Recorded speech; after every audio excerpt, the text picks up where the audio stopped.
Let's talk about the new Apple Watches. So we have the Apple Watch Series 10 and Ultra 2 in the new black colorway. Now, Series 10 at the launch announcement seemed like this very mild iterative change. And I think it's because they use the term all new design. Like when they announced the thing, they're like Series 10 with its all new design. And when you use that term, there's this expectation that it's a wildly all new design. But this doesn't look like an all new design, does it? And it's because they weren't referring so much to the aesthetics, but more about how the design has a lot of new functional features. So the big thing that they're touting is the bigger screen, which was a little misleading in the marketing material because when they say it's 30% bigger, they were comparing it to Series 4, 5, and 6. So if you do compare it to older watches like Series 2 and 3, it is way bigger on Series 10.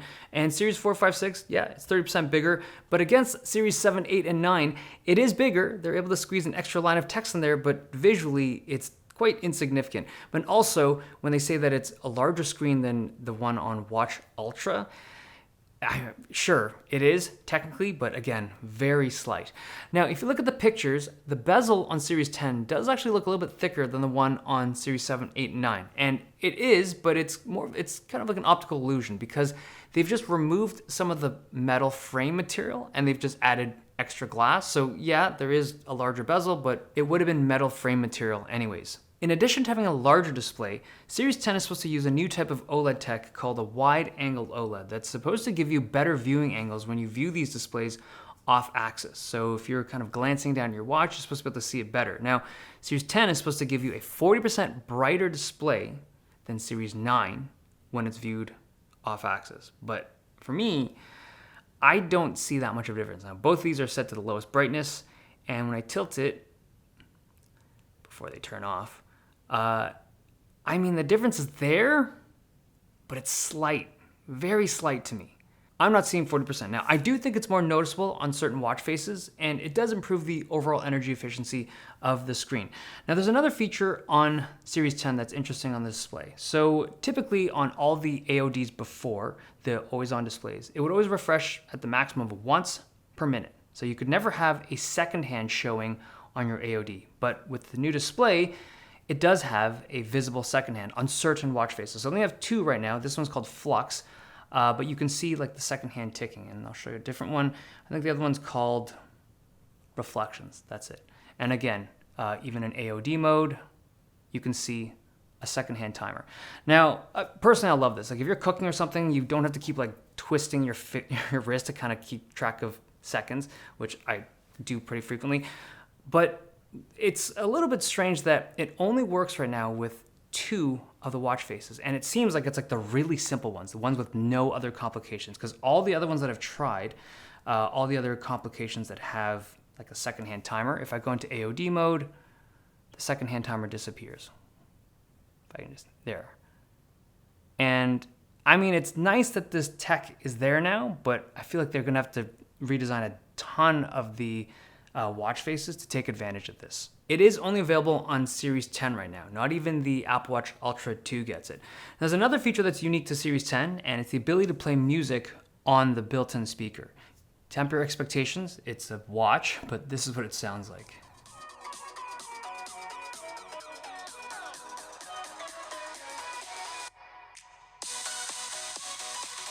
The watch also has a new depth sensor and temperature sensor. It measures up to 6 meters deep, or about 20 feet.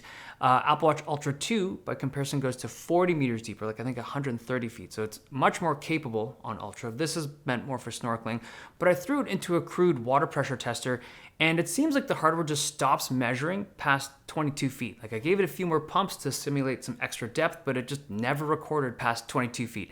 I still think it's awesome. Like having a depth gauge on any watch is always like such a treat. Even if you just go swimming, you never snorkel, but you swim and you just have access to like some deep water. You just go down to see how deep you've gone. It's always fun. Now, some thoughts about the new dimensions.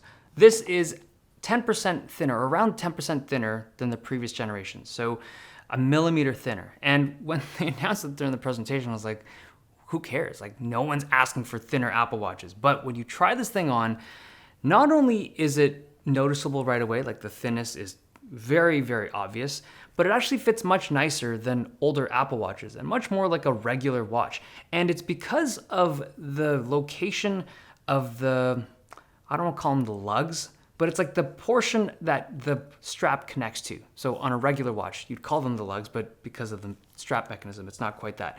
But they made the device thinner, not just from the top, they didn't just shrink the top portion of the watch, they shrunk the bottom portion. And what ends up happening is that the watch straps now come out closer to the surface of your skin. And it just makes it feel much more like a typical watch that you would buy. Okay, the other thing they've changed is the battery charging speed. So this is now a significantly faster charging battery, but it doesn't last longer. It's still rated as an 18-hour battery, which I think is unfortunate. Like, they had the tech and the capability to shrink it down, and instead of just packing that extra 10% of space with more battery, they just made it thinner. I think at this point, it's safe to say that Apple, like, they're just shooting for a target of 18 hours. I feel like they do this on like the iPad. The iPad, like, their target's 10 hours. And I think on Apple Watch, their target is 18 hours. And, you know, anything beyond that, any tech that they have access to that could extend it, I don't think they go for it. They just go for like a smaller package. And at first I was like really bothered by this. And then I thought about it, and I did have this thought. I tried to see it from Apple's perspective, which is always a little bit dangerous, but I was like, why? Why wouldn't they extend the battery? That's the one thing that everybody would want, right? I did realize that, like, okay, let's say they did extend the battery to, let's say, like 22 hours, 24 hours, right? Somehow this became a 24-hour battery. This is still a device that would need to be charged every day. Like, that's where it is right now. It's an 18-hour battery, and for most people, they go through their day and they still have to throw it into the charger regardless of what they're doing the next day or how lightly they use it. It's an 18-hour battery. And if they extended it by another 4, 5, 6 hours, it's still not enough to be like a 2-day battery. So maybe that's why they just kept it at 18.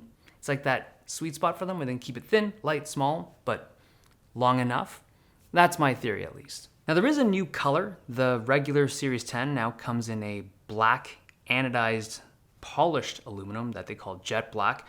I'm not a fan of this color, but I think it's going to be wildly popular. People just love shiny black watches. I get it.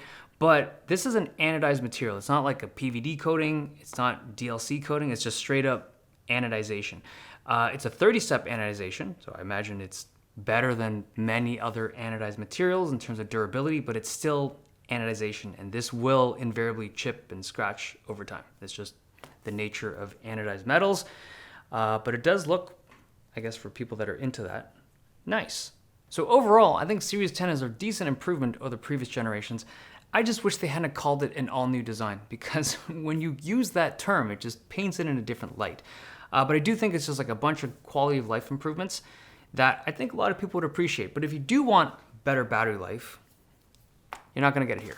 You gotta go to Apple Watch Ultra, or in this case, Apple Watch Ultra 2. And the big change this year is a color.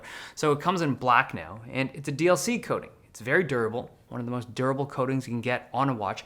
And because it uses this process to give it this color, it's likely much more scratch resistant than the anodized aluminum product that we saw earlier. But yeah, this is the black Ultra Watch 2. Now, I much prefer the color of the kind of original natural titanium, but that's just my personal preference. I like the way that kind of colored straps and stuff work on the raw titanium. Okay, I've never done a kind of video or review of the Ultra Watch. I've been wearing this for 2 years, and just kind of a thought, some thoughts about it. So the reason why I use the Ultra Watch is because of the long battery life. I think that's the main and possibly only draw to it. Don't really need the depth sensor, as fun as it is. It's just the massive battery life makes a huge difference from just my charging habits and how I use my device.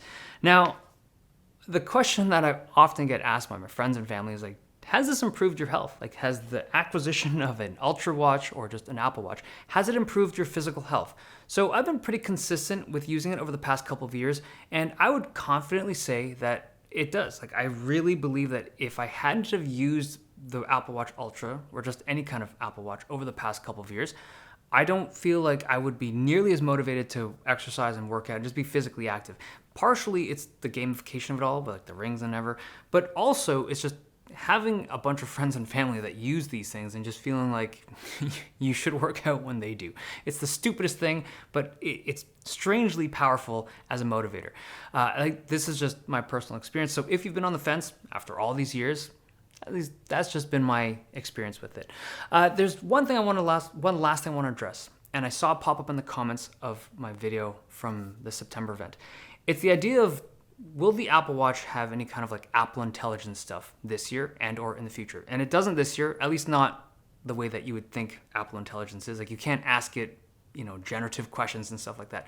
But I think that whole capability is really far out into the future. This is a very low power, energy efficient device. This is like it's got a tiny battery. It sips away at it over the course of the day.